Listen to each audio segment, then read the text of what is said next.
Welcome, everybody. Hey, hey. Good boy, Tucker. Work smarter where you want. This is learning at its most fun. Thank you, Catherine. Appreciate it. Appreciate everybody else taking time to join us here this afternoon, this morning, wherever this call finds you. My intention in today's conversation, first of all, from a format standpoint, I'm going to spend very little time doing actual presentation.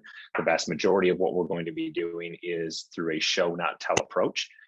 What we want to do here, and my intention in doing this, is when I've worked with advisors in the consulting, the coaching work that I've done, what I've realized is that advisors kind of fall into two camps. There's the technician side of the advisor, and this is based off of the work that Michael Gerber did in his book called The E-Myth.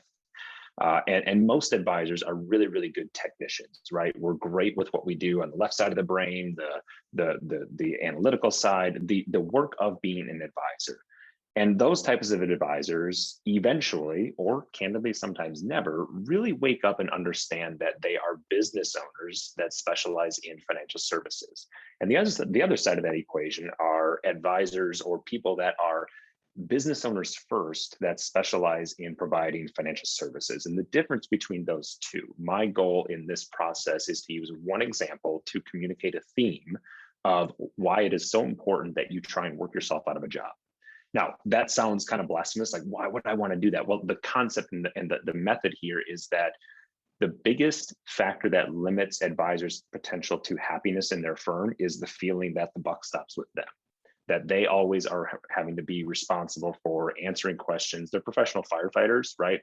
Instead of being able to be proactive with their firms.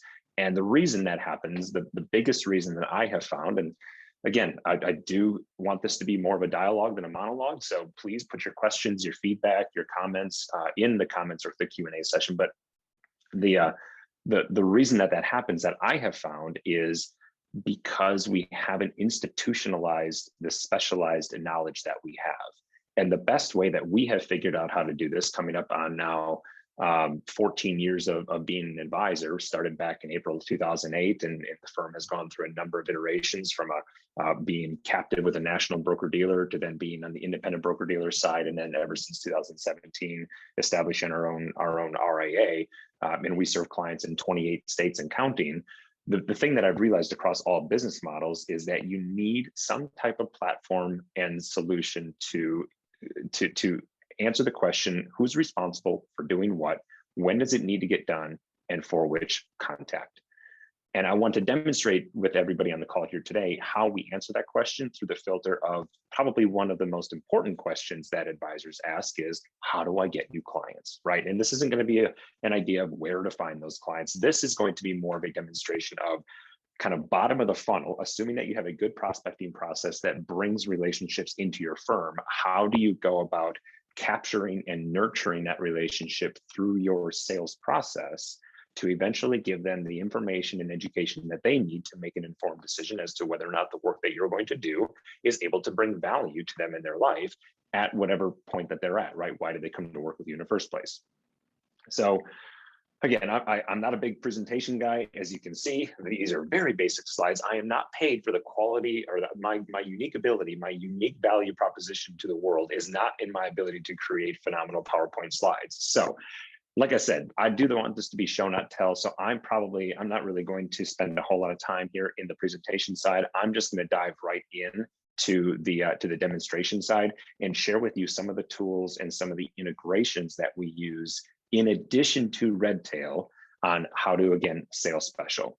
So let's you know what, let me just blow past this and bring up what it is I want to talk about. I'm giving away a little bit of the farm here. This screen that you're seeing right here is going to come back in the conversation at some point.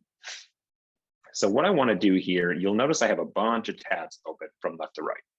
And what I want to do is I want to share these experiences or share the information that I'm providing here through the filter of the life cycle of an actual prospect. So this is prospect Betty Davis, obviously a fictitious, or well, Betty's not fictional, obviously, but not our exact prospect here. This is a demo database that we utilize But if we understand that workflows, again, I'll emphasize the importance of it all comes down to making sure that we know who's responsible for doing what, when does it need to get done, and for which contact. Notice I said contact because it can be either a prospect, a suspect, a lead, a client, however you're thinking about that other human being on the other side of that contact record.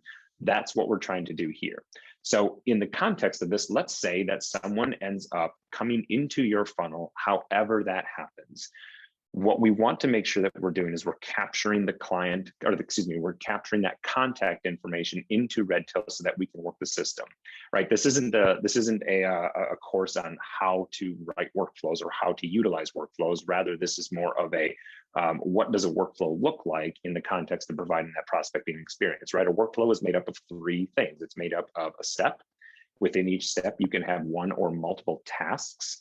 And then the real magic of workflows is the outcomes. The outcome is the if-then relationship based off of whatever outcome that you select in that step dictates where that workflow will go. If you're on step one right here, and I go ahead and complete this task, we'll notice that we have a couple of different options that can pop up from this. So again, and this is being recorded. We'll make that announcement again in case there are any late stragglers here. So if you're wondering, how can I see what we've created here?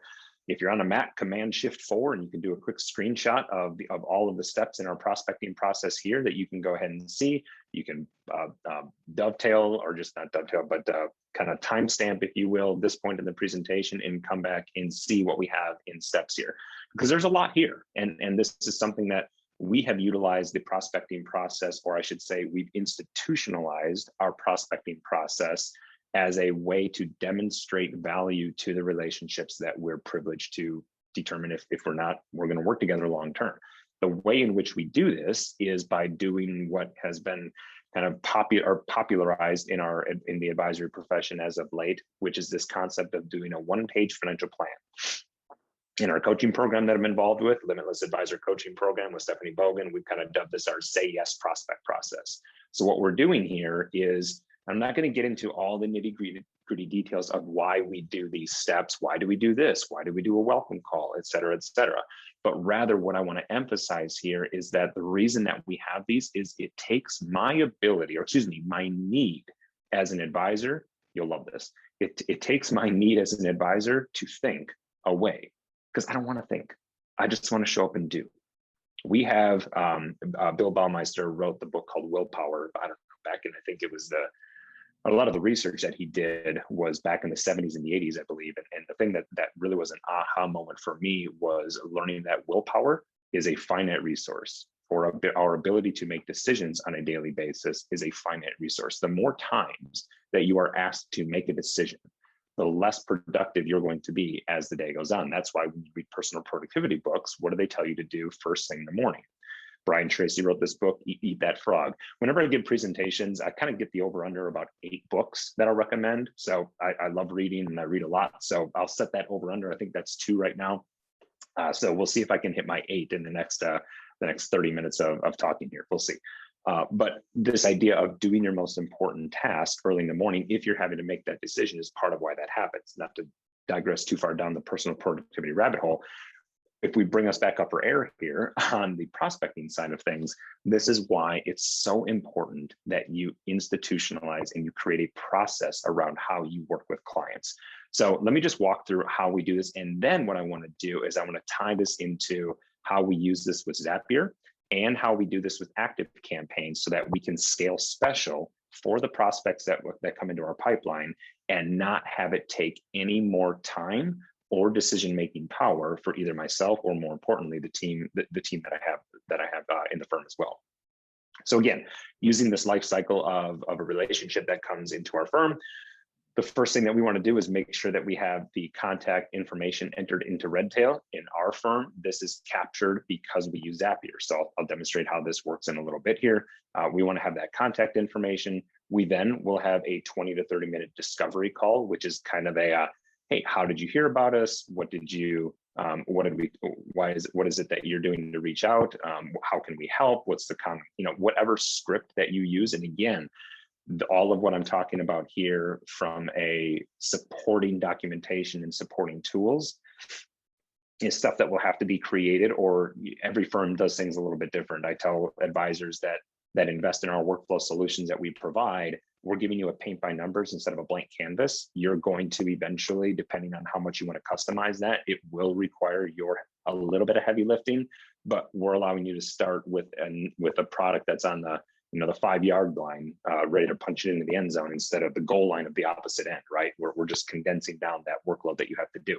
So all of these, to the extent that you want to institutionalize and customize how you contact that prospect, the questions that you want to ask, et cetera. That's all the how for your firm. I just want to give you the framework, give you the skeleton. It's up for you to put the meat on the bones. It was like 3 metaphors in that one piece of advice. So maybe dial back on the metaphors there a little bit. Honestly, it's a fair statement because I mean, workflows are obviously a very popular tool that we train on frequently. We get questions about it all the time. And I'm just going to piggyback off what you said and the fact that you can, yes, there are going to be templates out there and it'll get you quite a distance. It's not building it from the scrap up.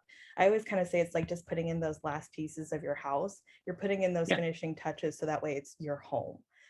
So it's definitely that concept. It's that starting point, but workflows really will be that whole, I don't have to reinvent the wheel every single day if I don't have to. So I just wanted to say that really fast because this is really going to be repetitive in that instance.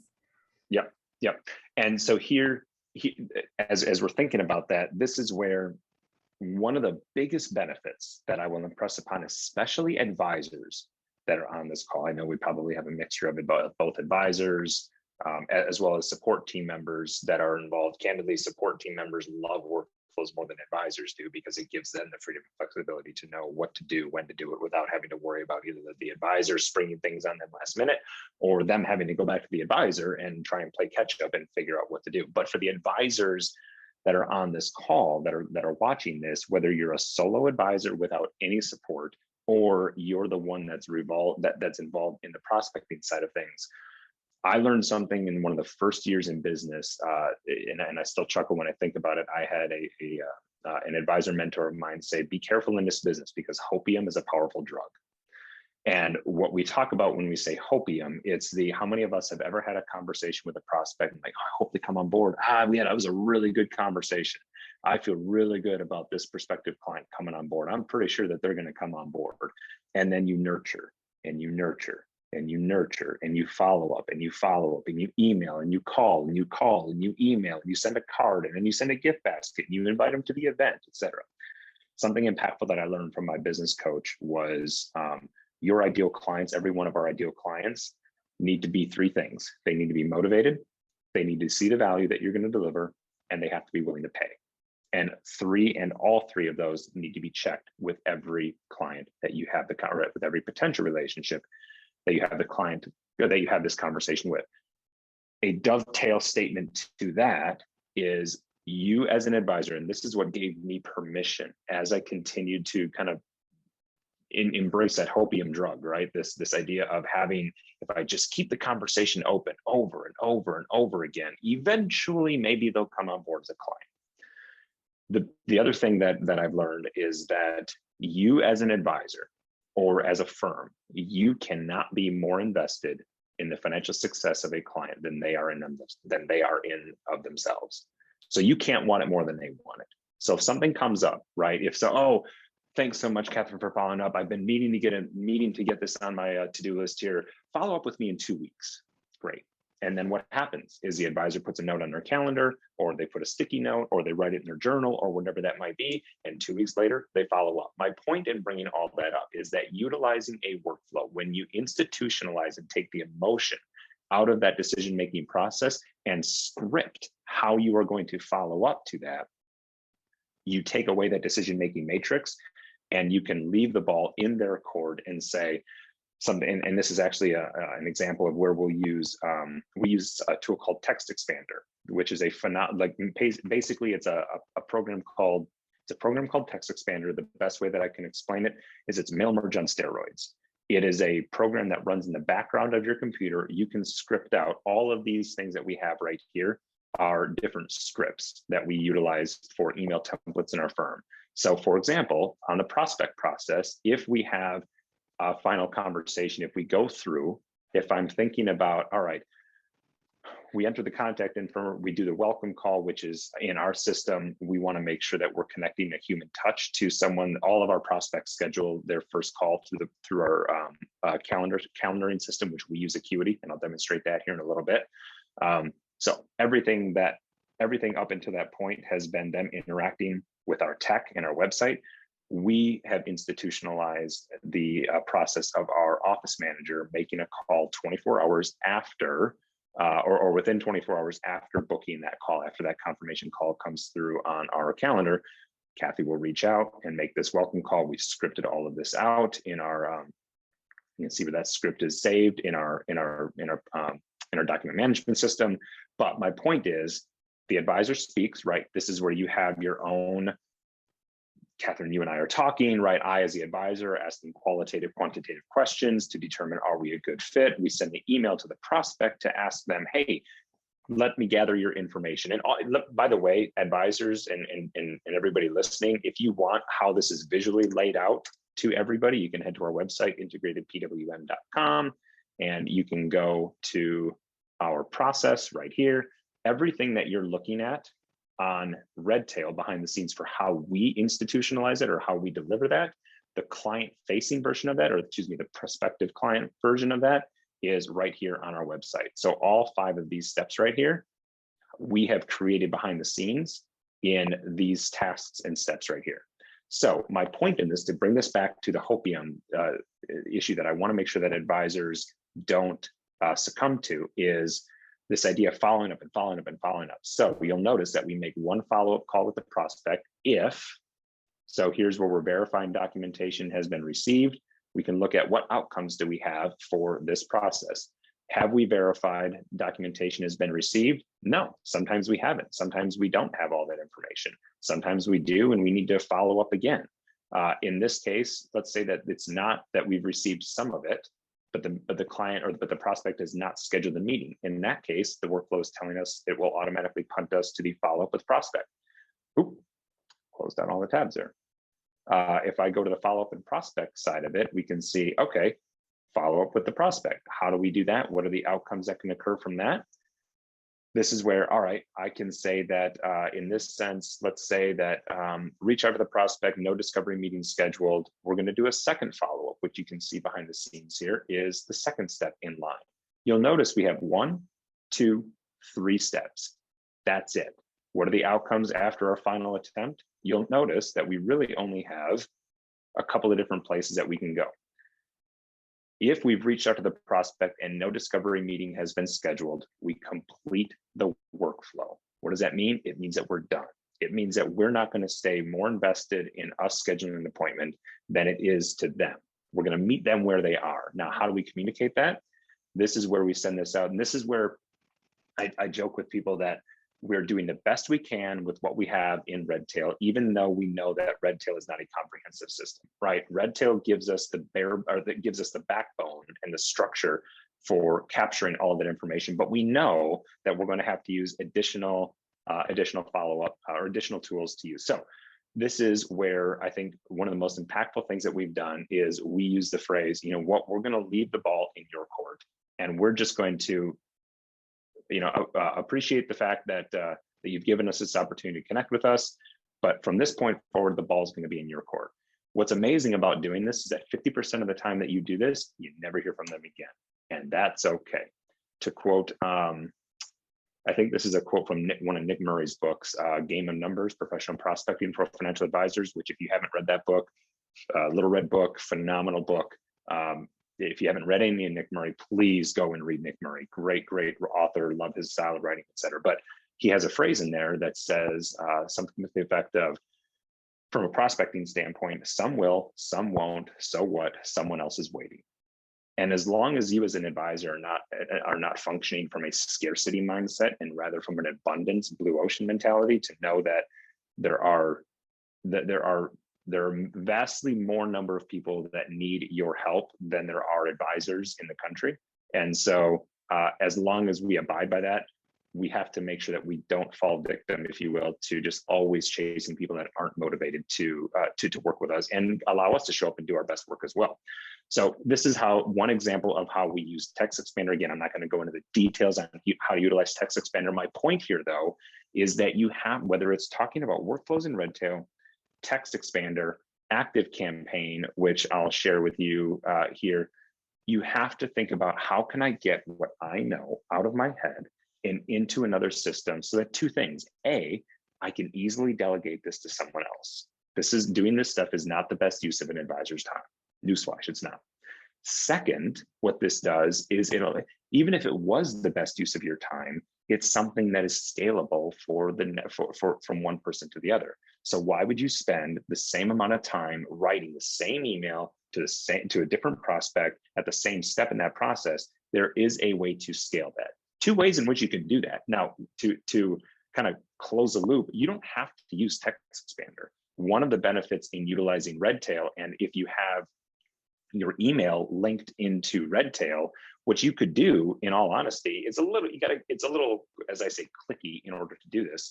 But let's say that you embedded all of those mail merge documents, or excuse me, all of those mail merge templates that I showed in Text Expander. Let's say that you loaded those up into the Redtail broadcast email template. What you could do in this situation is let's say that on this step, you wanted to send a follow-up email, basically that template. One way in which you could do that, and this actually, let me show you how this actually works in the client contact record.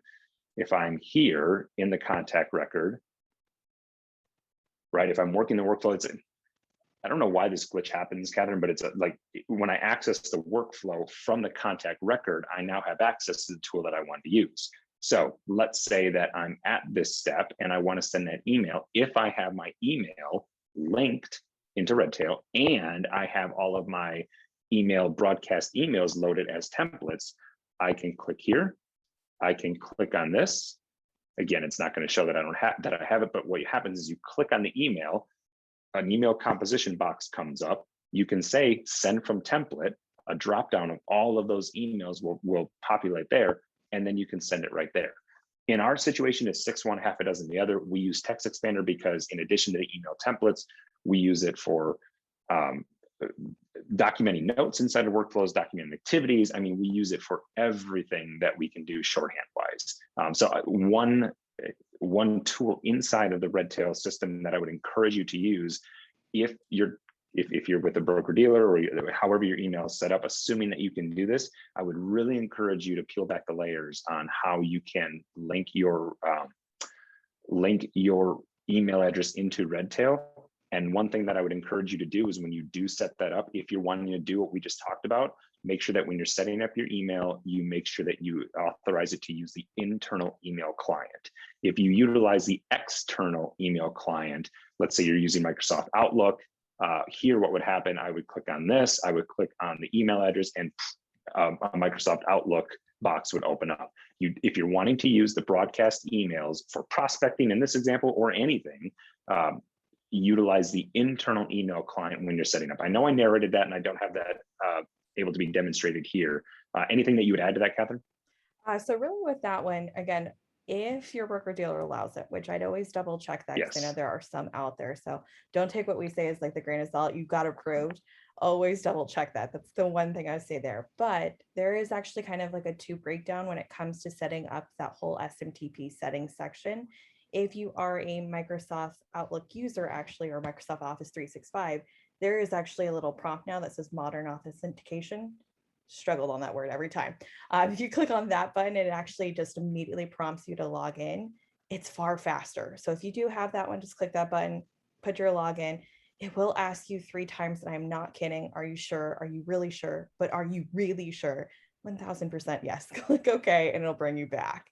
If not, you do have to go a little old school and find out your SMTP settings, which I have to be honest, usually a quick Google search will provide that information for you. So if you're not so much tech savvy and you're sitting there going, what? No, I don't know that. I promise you, I've done a quick Google and it's always like the first thing that pops open. Besides that, to kind of get back as to why you might have to take that extra step, as weird as the sentence is going to sound. So when you're initially looking on that first page, we were really looking from like the workflows tabs on the left versus when you're on a contact page, that's when you get those kind of 4 icons at the top. So if you ever are sitting there going, you know, Adam showed me where those icons, I'm trying to find that little contact card that looks like an ID. Why can't I find it? You can always just click on the contact record, whether that's searching at the top or recently viewed, whatever it is to get there, then you should see those buttons. But if you start from workflows on the left, just know you're looking at the workflows page versus the contact page. Because I know sometimes we'll get that question going, I swear I saw this. I feel like I'm losing my mind. You're not. I promise you, it's just from a different access. So those are the only things I would really stress, but those are very useful. And always keep in mind that should you have, again, those kind of mail merge templates or even email templates put in, when you set that up, you can choose the right to save that as a note, which I always feel like is that kind of CYA application. I can barely remember what I did last Monday. If you're like me, use that note, check that box off. You can always look back on it. So it's just building that contact relationship as well. Yeah, and if you're not to dive down this rabbit hole too deep on the integration, on the email integration side of things, but if you're utilizing Redtail to journal your emails and create copies of those, in essence, and attach them to the contact record, you can always view the email history in here as well. You can search the email history. One little tip that I'll give, and this is no way related to prospecting, but just rather note management in Redtail. If you're doing, like what Catherine said, you're attaching a note for an email that's sent, you're attaching a note for, right, whenever an activity or a workflow are completed, they go down as a note inside of Redtail. Utilize categories inside of Redtail and utilize note categories. So for example, in here, if I wanted to add a note, let's say I'm doing a client review. Now we do all of our client reviews.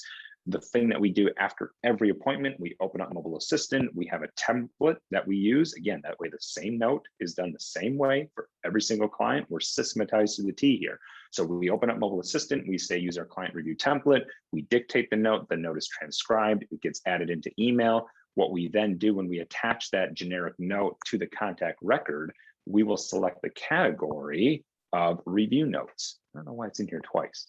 I'll blame it on the fact that it's a demo database.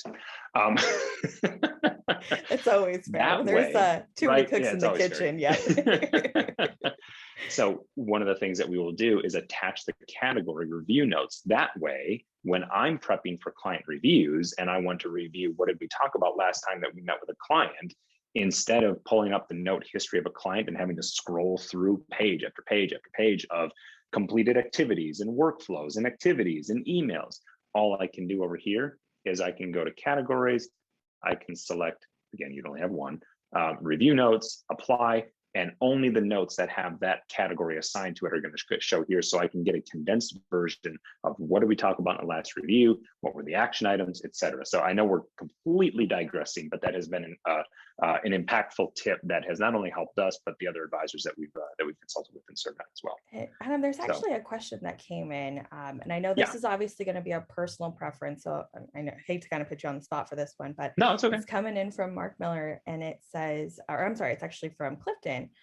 What are you using to dictate notes to Redtail? So is there a certain software that you use?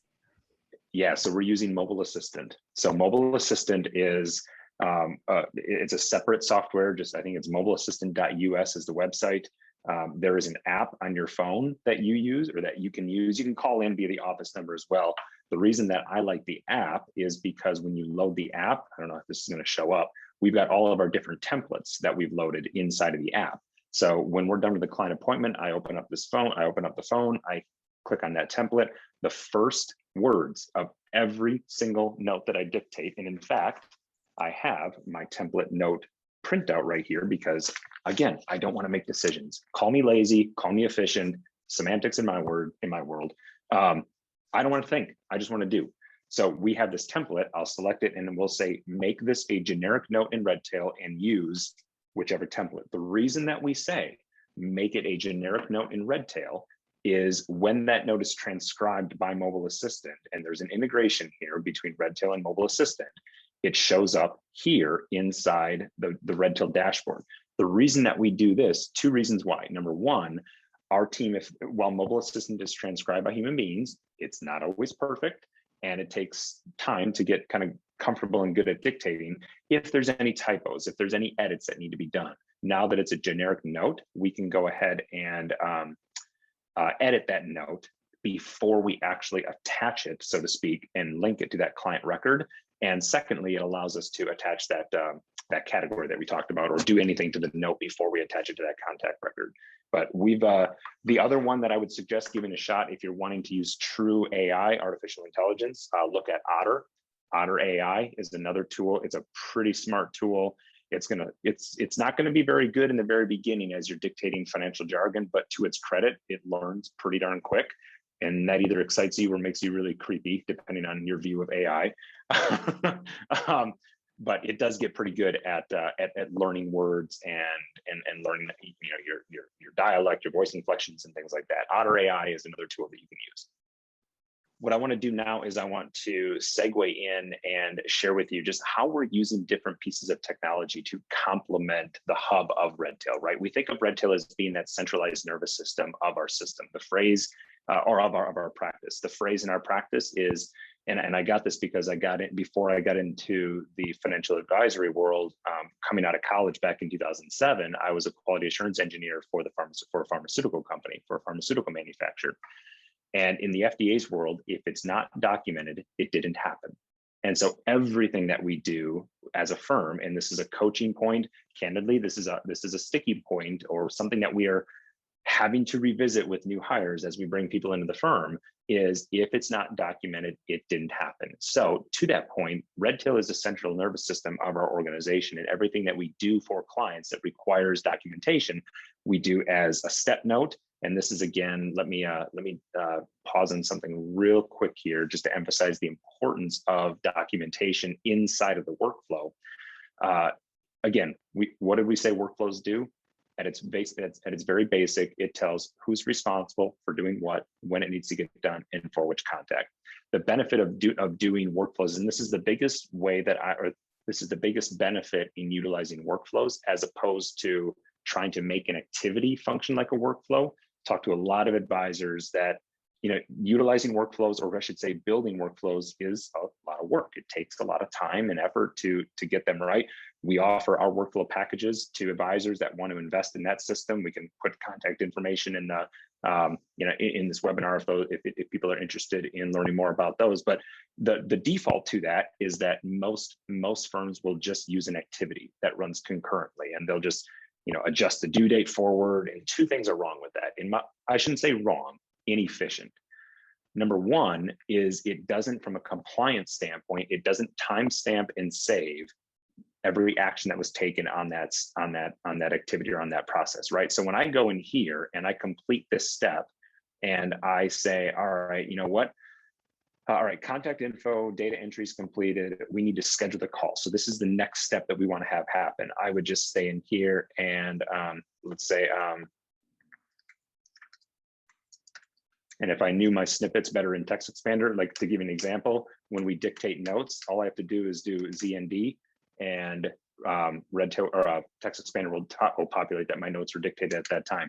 If we're doing financial plan prep, which we're doing right now for clients, and I just do FPU, this is what populates in the note, right? Text Expander is just a great filler. If you memorize a few snippets, it just fills everything very, very seamlessly. But let's just say I want to enter this info, all info entered IGO, which is in good order, and I complete this step. What now happens is the workflow A will go to the next step on the next step in the process.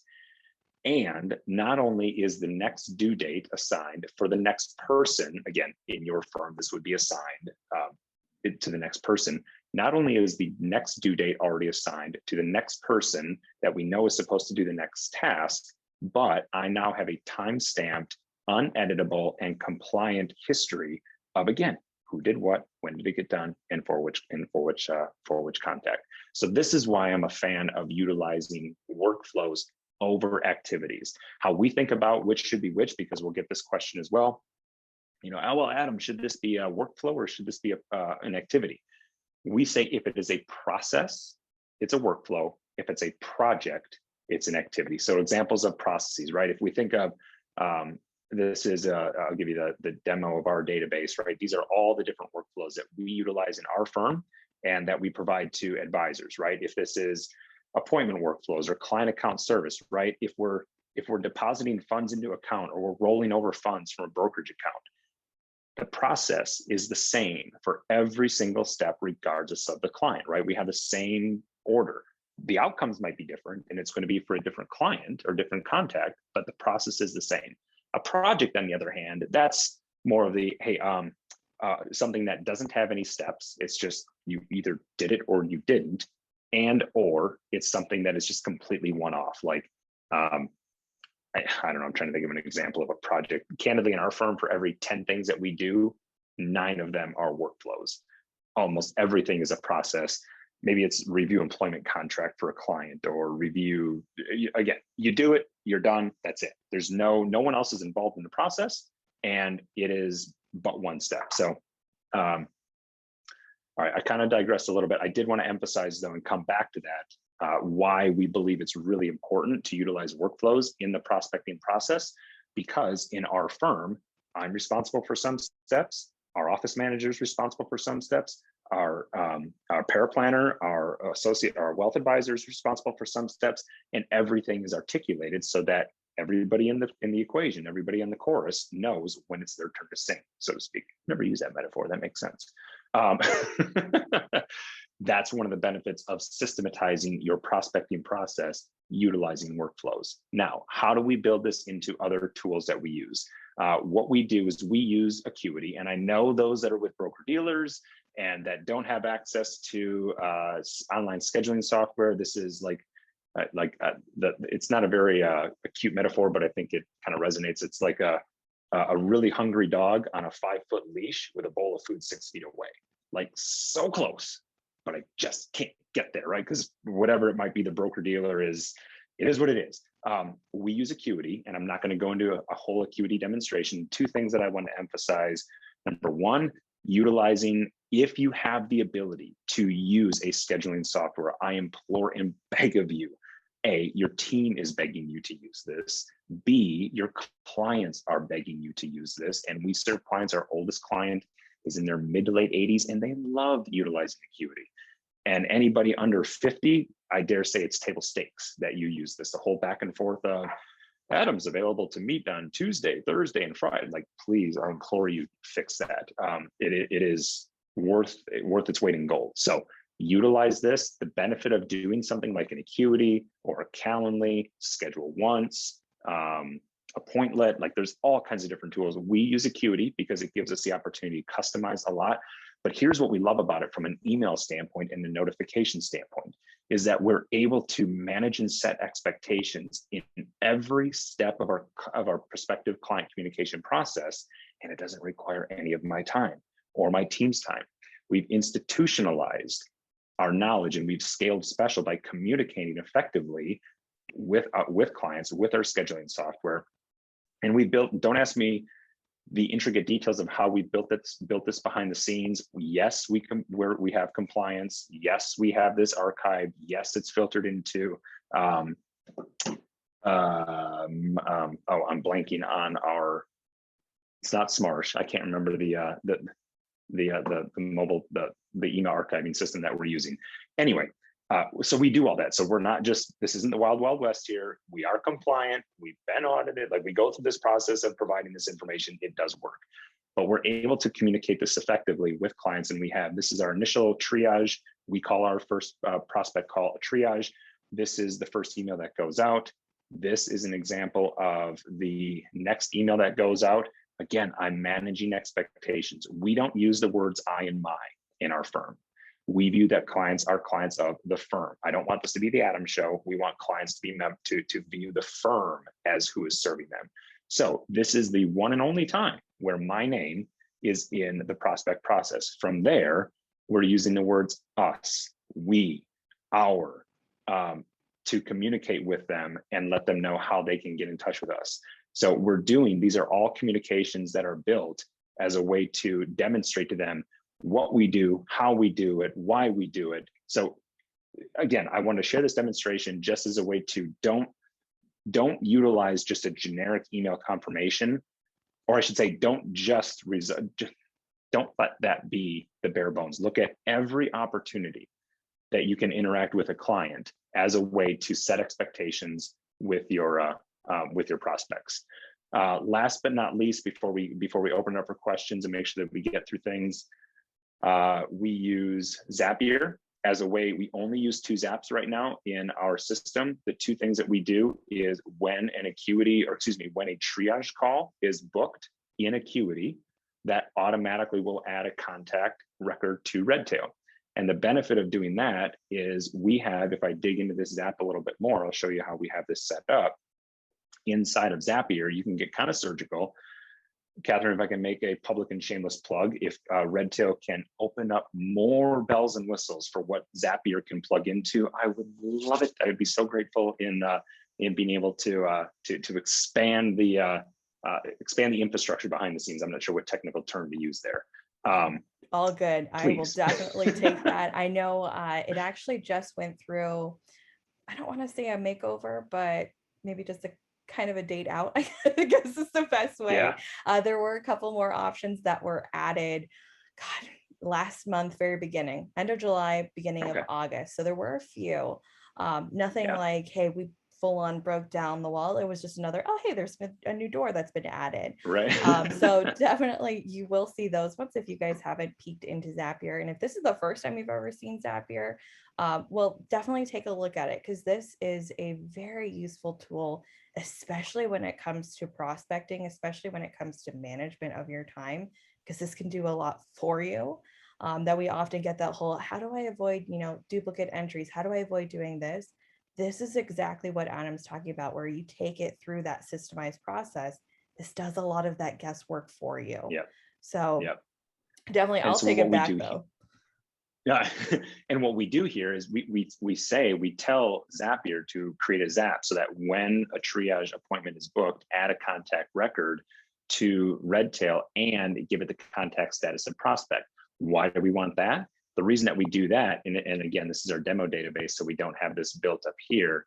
But if I look at what would happen in our automations, you can create an automation that says, hey, Redtail, every time a contact is added, or excuse me, every time a contact record gets the status prospect, kick off this workflow.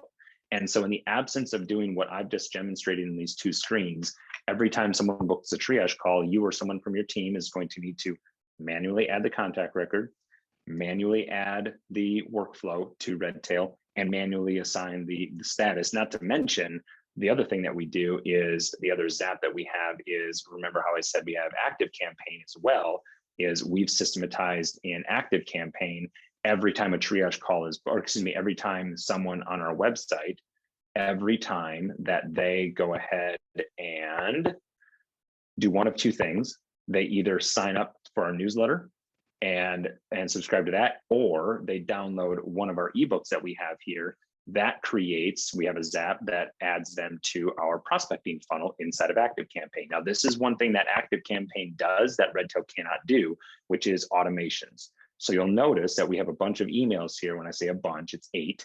But every time someone gets added by one of these 2 triggers in Active Campaign, it starts sending an email campaign. So we have 8 emails that will go out, 1 every week.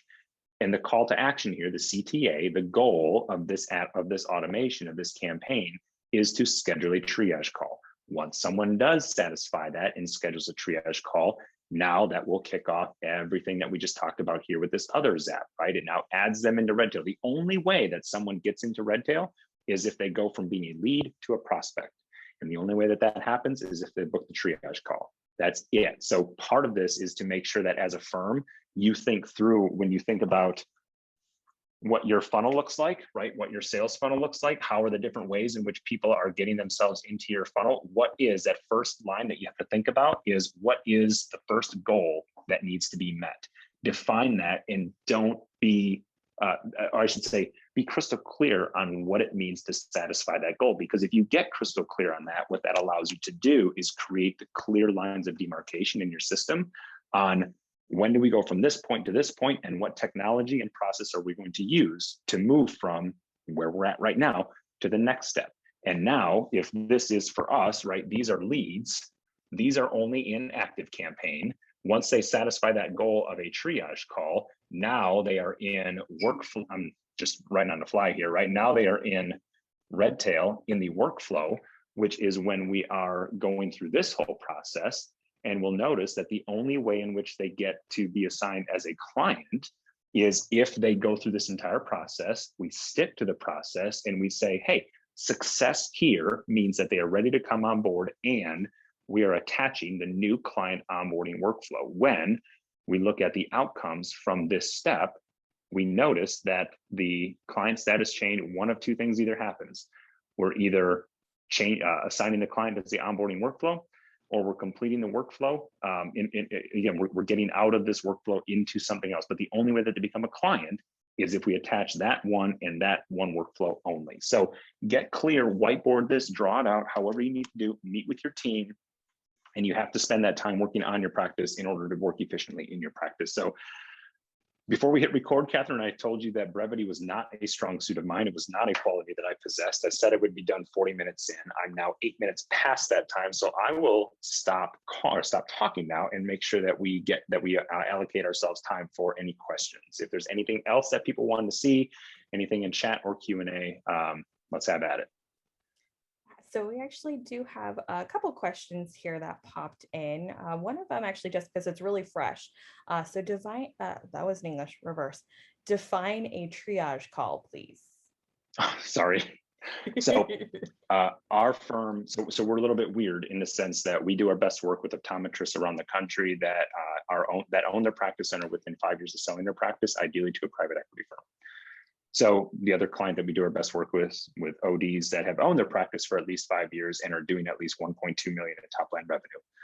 Yeah, we know who we do our best work with. We're pretty surgical in that. When you call into a doctor's office, the front desk, the first thing that they hear is, why are you calling today? They're triaging you. So all we're doing with the triage call is we're speaking the language of our prospect. We're identifying, hey, we know you, we hear you, we understand you, therefore we can help you. So that's what triage call could be. Other firms might call it a discovery call, a prospect call, an intro call, get to know you call. That's what we mean triage. I apologize. Oh, right. And then the other one here is actually, it's kind of a long one, so bear with me here, but it's actually kind of picking brains here for the next two. So first one's coming from Kelly here. Hi, I'm an assistant for a financial advisor. If it's at all possible, I would be extremely interested in setting up a time to speak with Adam's assistant to pick his or her brain for best processes, workflows, programs, etc. that aids you in success. So I'm almost going to expand it more to even just you yourself. So I'll let you kind of answer that one how you wish, but yes, I know that one's there. So I would be remiss if I didn't say that we have scaled that question in the firm.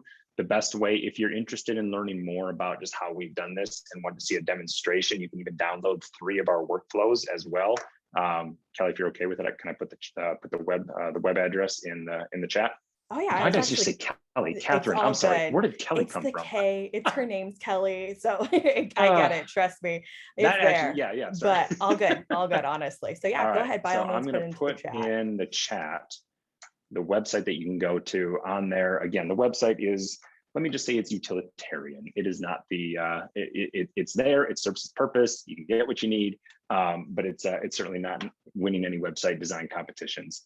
But from that website, you can learn more about our workflows. You can see all of the different workflows that we have and that we offer to other advisors. You can subscribe to our, if you want to watch a demo of the workflows in a little bit more depth, you can sign up for that. We do an every other Wednesday Workflow Wednesday email campaign that goes out. So all of that information is at the website there. After that, after someone goes through that process, if you want to schedule a one-off call with either myself or the team, all that information is going to come through that email, through that website. Thanks so much for joining us today for this particular session. If you have any questions, please don't hesitate to give us a call at 800-206-5030, option 3 for support, or just shoot us an email over to support@redtailtechnology.com. Thanks a lot and have a great day.